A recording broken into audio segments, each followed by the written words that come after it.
سلام تخطاتلت مدب يوتيوب channel سينما سمرة نلوم زبلني مربات حزنا متسينا لنا مكتتالكم بخبر نقدم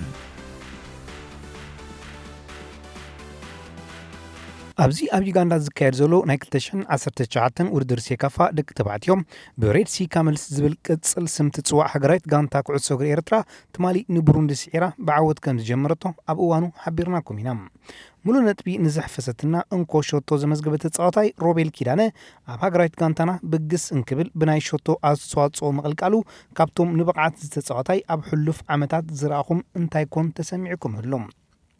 نتفلتو من زخاخري نتوم زي تفلتو دما نملاي زاكل روبيل اب كعسو اغري كامي دا مسألة تصاوتاي مخانو زرسس بغازتنيا سبورت يوناتان قبر هيوت كاب زدالو صحف كنغربالكم ينام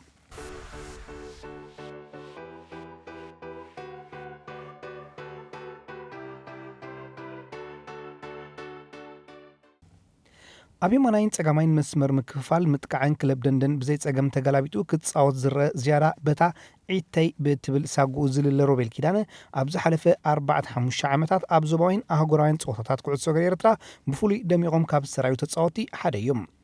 فرات نايتا دك تبعتيون دك أنشون تتصاوتي كعد صغير مترناف نعمتات تساليت ناي مينستري تمرتي غانتا أولمبيك سوليداريتي يوم كاب كلتشان حموشن كساب كلتشان عسرتن أبتا غانتا بقبو لمدات الناوسدة كم زعبي زنقرولو روبيل غونو أب كلتشان شعاتن بتشعوان ناي أولمبيكن كلب سيتي سنترن أصلت أن زنبرة ممهر مكونن زودة ناب سيتي سنتر تسقاقيرم روبيل كيانا أبراهيم البحر كاوبوي كيانا أبراهيم كوالي أخبارت توليدة أب كوالي بدلنا لك حمص توليدة عبي كان يتفوتو بجركو عشيرو أتصاد كعبي كاو نايت مرتي ناي كوالي أنا أتصاد خلو مكونن زودة ناي أولمبيك سويلايتي البحر على 5 أتصاد نورنا شو أو مثل استعمت تمت بلا كاو سي سنتر نربح سبات كابتن 5 سبات نربح سبات نسي سنتر ኣብ 2010 ምሶም ንሃገር ወኪሎም ኣብ ውድድራት ስካንዲናቪያን ተሳተፉ ህጻናት ተሓቂፉ እኳ እንተነበረ ኣብ መወዳእታ ግን ብዘይተነጸረ ምክንያት ከም ዝተረፈ ይግለጽ ኣብ ሲቲ ሰንተር ካብ ግዜ ናብ ግዜ ብቕዓቱ እናመሓየሸ ዝገስገሰ ዝተጻዋታይ እዚ ክሳብ መወዳእታ 2014 ነታ ጋንታ ዝከኣሉ ኣበርኪቱላ እዩ ኣብታ ዓመት ናብ ክለብ ለንደን ቅድሚ ምጽምባሩ ድማ ኣንጻር ማይ ተመናይ ማለት ኣብ መበል 23 ካሊት ዘመዝገባ ሸቶም ኣብቲ ግዜቲ ኣብ ውድድር ሻምፒዮን እታ ዝቐልጠፈት ሸቶ ምንባራ ይዝከር بدحرزي روبيل ناب عباي كلب دندن بمسكجار اتا كلب سمان خدمق ببعمتو زرزيركا زيودا ابركتو غير لايوم كابشو جمير دماي بقندو لعل زخونه تصاوتا ايرترا اوشطاوي ودرات صبر ليلو كرات جمرم مزدندن افلما عمت ودرو اب مدرخ شامبيون كعسو غرزبا ماكل نتخلاخلت بمشكعن بزمزغبن وسنتن معوتن شوطات نغانتو ابي اسواصو غير لايوم نراي وانچ اناصنت شوطو دميركا شوعات تغولات اوصيريوم بحلفي قبل أسمر بيراز مزجبة أزياء وحلل تشطو مبزحت وجزي بروفيشنال تتصاوت تراي التري يعني رام مسي كازي إتن دندن تأتون زنبرة شطات درجاز بزحق ناتو موسى أصل زنبرون نشطو زخنا وداتكو عساسو أم دلاو مالت أم حجاز أسيست أم مجبر باللي جا كم زلو كابشو جميرو بفولي يتقسم 4 عامات مسؤول في السنتر تبو مصاب صراحه دندن جزياتنا دندن تسمير مالتي እዚ ኣብ ማሃዝነት ጾታ ብርቅ ዝኾነ ተጻዋታይ ኣብ ሜዳን ካብ ሜዳ ወጻን ብዘንጸባርቆ ጠባያት ብደቂ ጋንቱን ኣሰልጠንቱን ፍቱ ምዃኑ ይዝረበሎም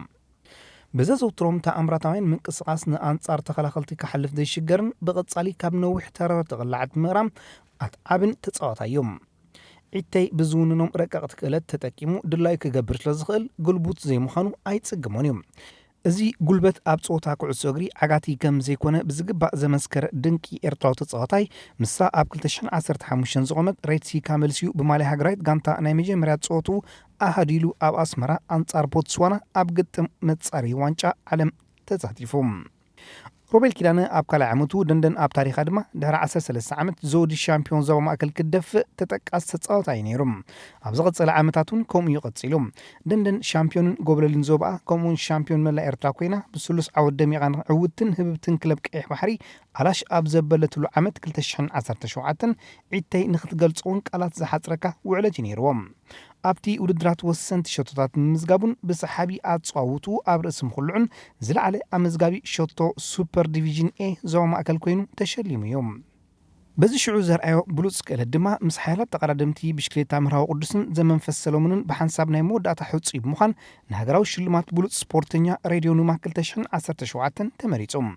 ኣብቲ ንብሉጽ ስፖርተኛ ክብሪ ዘውህብ ዓመታዊ ሽልማት ዋላ እኳ ብሉጽ ስፖርተኛ እንተዘይተሰመየ ካብ ዓውዲ ኩዕሶ እግሪ ኤርትራ ቀዳማይ ኮይኑ ናብቲ ካብ ዝተፈላለየ ዓውዲ ስፖርት ፀብለል ንዝበሉ ስፖርታውያን ብሓደ ዝምረፅሉ ዝነበሩ ሽልማት ምቕራቡ ግን ንብቕዓቱ ዝገልጽ ክብሪ ረኺቡ እዩ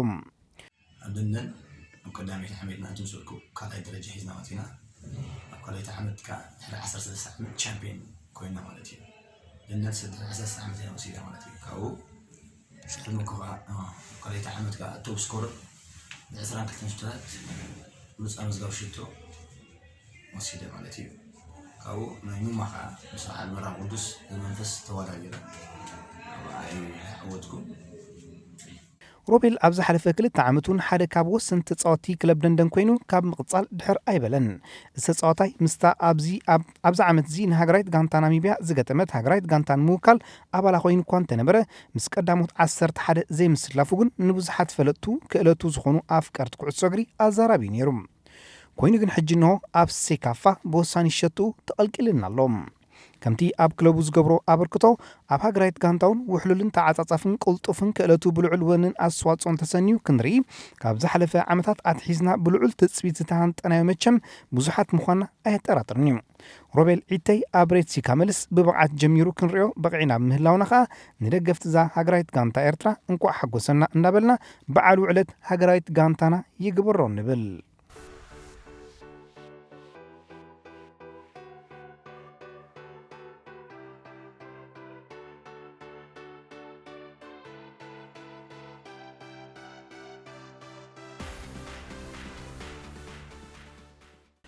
ዳይሬክተር ክለብ ባርሳ ጆሴፍ ባርታሙ ማዕጾ ክለቡ ንዓላሚ ፔፕ ጓርዲዮላ ክፉት ምዃኑን ሓደ መዓልቲ ናብታ ክለብ ክምለስ ምዃኑን ገሊጾም ከም ዝፍለጥ ፔፕ ጓርዲዮላ ሎሚ ዓመት ኣብ እንግሊዝ ፈታኒት ዓመት ይሕልፍ ምህላው ኣብ ታሪኹ ድማ ዝበዝሐ ስዕረት ዘመዝገበላ ዓመት ምዃናን ከም ዘይተርፋ ይግለጽ እስፓኛዊ ዓላሚ ምስ ክለቡ ኣብ 16 ፀወታታት 4 ስዕረት ምዝጋቡን እዚ ድማ ልዕልቲ ዓሚ ኣብ 38 ፀወታታት ዘመዝገበ ስዕረት ምዃኑ ይፍለጥ ካብ መራሒት ሊግ ዘላ ሊቨርፑል ብ14 ነጥብ ድሒሩ ምስ ምህላውን ዋላ እኳ ኣብ ኩዕሶ እግሪ ዘጋጥም ዘይፍለጥ እንተኾነ ክለቡ ካብ ናይ ዋንጫ ውድድር ወፃኢ ኢልካ ክትዛረበላ ይከኣል እዩ ብዘይካ ባርሳ ባየር ሙኒክ እውን ነዚ 3 ዓመት ዝዓለማ እስፓኛዊ ናብ መሳርዓ ክትመልሶ ድሌት ከም ዘለዋ ይገለጽ ባርታሙ ሜሲን ጓርዲዮላን ዳግማይ ብሓባር ክሰርሑ ትፅቢት ከም ዘለዎ ዝገልጽ ኮይኑ ነዚ ተዓዋት 6 ሳዕ ባሊዮን ዲዮር ዝኾነ ሜሲ ክሳብ ናይ ፀወታ ዘመኑ ዝዛዝም ኮንትራት ኣዳልየምሉ ምህላውን ተገሊጹ ከም ዝፍለጥ ጓርዲዮላ ንባርሳ ዘሰልጠነለን 4 ዓመታት 3 ሳዕ ላሊጋ 2 ሳዕ ሻምፒዮንስ ሊግ 2 ሳዕ ኮፓ ዴል ሬይ ዝርከቦም ብርክት ዝበሉ ወናጩ ተዓዊት እዮም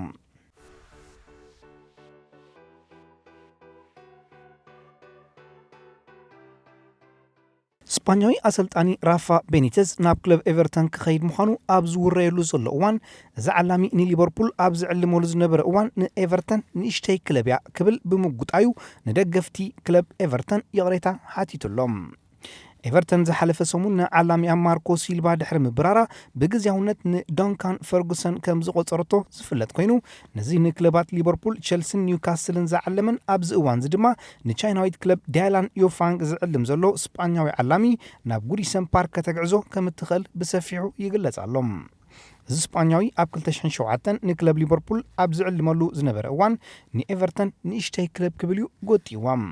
ቤኒቴዝ ኣብ መግለፂኡ ብርግጽ ንኤቨርተን ንእሽተይ ክለብ ብምባለይ ጌጋየ ገይረ በቲ ዘረባ ብዙሓት ደገፍቲ ሊቨርፑል ክሕጎሱ እንከለዉ ብዙሓት ደገፍቲ ኤቨርተን ግን ተተንኪፎም እዮም ነቲ መግለፂ ዝሃብኩሉ ድማ ንዓቕሞም ንምንኣስ ዘይኮነ ንሕና ልዕሊኦም ምንባርናዩ ክብል ንደገፍቲ ኤቨርተን ይቕሬታ ሓቲቱም ኢጣልያዊት ክለብ ናፖሊ ንዓላሚኣ ካርሎ አንቸሎቲ ኣብ ዝቐረበ እዋን ከተባሮ መደብ ከም ዘለዋ ምርብ ሓበሬታ ጎል.ኮም ገሊጾም እዚ ዓላሚ ምስታ ክለብ ጽቡቕ ግዝያት ይሕልፍ ከም ዘየለ ዝረአ ዘሎ ኮይኑ ሎም ምሸት ምስ ገንክ እተካይዶ ግጥም ሻምፒዮንስ ሊግ ተሰሪዕላ ድማ ይርከብ እስፓኛዊት ክለብ ባርሴሎና ንኣከፋፋልያ ክሮኤሽያዊ ኢቫን ራኪቲች ኣብ ጥሪ ናይ ምሻጥ መደባ ከም ትሰርዘቶ ተገሊጹ። እዚ ክሮኤሽያዊ ኣከፋፋሊ ምስ ምምጻእ ኔዘርላንዳዊ ፍራንክ ዲዮንግ ኣብታ ክለብ ቀዋሚ ቦታ ሲኢኑ ምንባሩን ኣብ ጥሪ ካብታ ክለብ ናይ ምውፃእ መደብ ከም ዘለዎን ይዝከር። ይኹን እምበር ምስ ዘይምህላው ኣርቱሮ ሜሎ እዚ ክሮኤሽያዊ ብቀዋሚ ክወርድን ብሉፅ ብቕዓት ድማ ከንፀባርቕን ሓለፍቲ ክለቡ ምስታ ክለብ ክሳብ ክራማት ክጸንሕ ብምውሳኖም ኣብ ጥሪ ንዕዳጋ ከም ዘይወርድ ኣፍሊጦም ኣለዉ። እዚ ዜና ነቶም ነዚ ክሮኤሽያዊ ኣብ መሳርዕ ንምጽንባር ኣብ ምንቅስቓስ ዝጸንሓ ክለባት ጁቤ፣ ኢንተር፣ ማን ዩናይትድ ዘይሐጉስ ዜና እዩ። ዝኸበርኩም ተኸታተልቲ ዩቱብ ቻነል ሲነማ ሰመረ ንምክትታልኩም እናመስገና ንሎም መዓልቲ ኣዳሊናልኩም ዝነበርና ስፖርታዊ ትሕዝቶታት ኣብዛዚምና ኣለና። ኣብ ቀጻሊ ብኻልእ ሓበሬታታት ክሳብ ንረኸብ ንኹልና በብዘለናዮ ሰላም እንተዕናን